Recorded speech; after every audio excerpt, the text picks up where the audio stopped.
ঝড় করে দিলেন।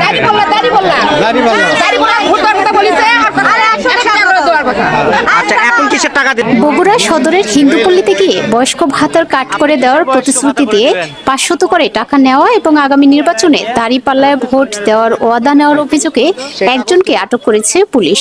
গ্রেফতারকৃত ব্যক্তির নাম মোহাম্মদ মুকসেদ আলী। তার বাড়ি বগুড়া সদরের ভাপুর ইউনিয়নের ইসলামপুর হরিগাড়ি উত্তরপাড়ায়। শনিবার দুপুরে স্থানীয় প্রতিবাদী জনতা তাকে আটক করে জিজ্ঞাসাবাদ করা নিয়ে পরিস্থিতি হাঙ্গামার পর্যায়ে গেলে বগুড়া সদর থানার পুলিশ তাকে আটক করে নিয়ে নির্বাচন খেলে এদের আর পোষায় না। এই ব্যবসায় হাত দিছেন না?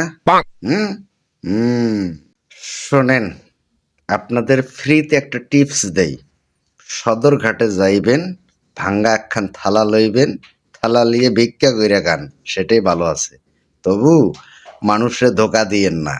ভিক্ষা করে খাইলেও একটা কৈফিয়ত দিতে পারবেন যে আমরা চাইয়া খাইছি ভাই, এরকম ভওতাবাজি ভণ্ডামি এরকম করি নাই।